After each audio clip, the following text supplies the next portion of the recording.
I'm David, and my friend is Richard, and we've been investment managers for 30 years. We've been doing it for our children. Our children are the things that give us joy. They are the reasons why Richard and I care about climate change. And a couple of years ago, Richard and I left the investment industry because we recognized that climate change is going to bankrupt us and it's going to take away their future. And since then, we've spoken with many people from many countries and across all walks of life. And we've come to respect the wisdom they've shown us and the seriousness of climate change. And we've found that many more people care about climate change than we first thought. And they are doing a lot, as we are sure that you're also doing a lot. We've met people who have radically changed the way that they live, businesses undergoing enormous transformations, and policymakers who are drafting globally significant regulations. But many of them share a deep concern, and one that Richard and I share as well, and maybe some of you too. And that concern is that we are too late.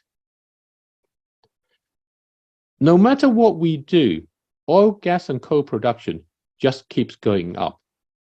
Since the Paris Agreement, we've brought on enormous amount of wind and solar energy, but oil, gas, and coal have increased by just as much. And even COVID, which shut down the world, has not particularly helped because in the rebound, we have actually made things much worse. Coal, which is the worst of the lot, is now thriving. And everybody today is affected by climate change. And this year, Hollywood stars were flooded out of their homes. In the United Kingdom, where Richard and I live, supermarkets are running out of vegetables. And in the US, snow blizzards have frozen much of the country. And when you think about that, when the rich and famous are being evicted, and one of the richest countries in the world has food shelves empty, and even rich people in the richest country in the world cannot get to work, Richard and I look at each other and we know we are in serious trouble.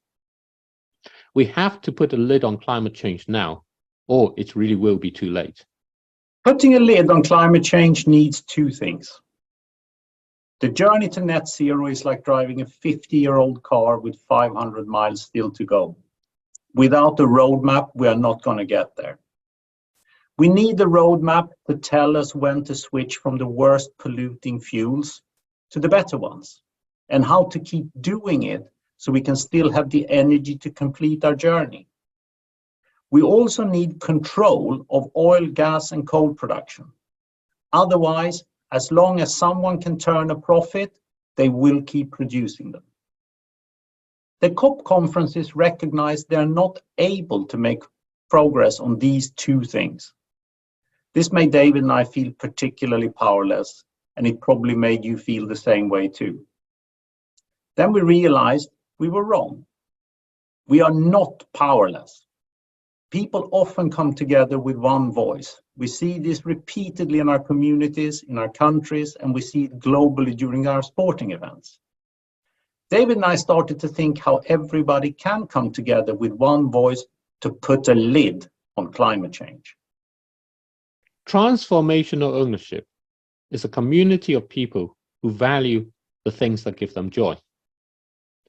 The things that give us joy are what will bring us all together with one voice. For Richard and me, as I've said, our children are the things that give us joy. They are why we care about climate change. And for you too, we are sure, you care because of the things that give you joy. Coming together with one voice to put a lid on climate change completes all of our actions. It gives us the power to call on businesses to contribute a fraction of the money we all spend with them as a fee for maintaining the planet.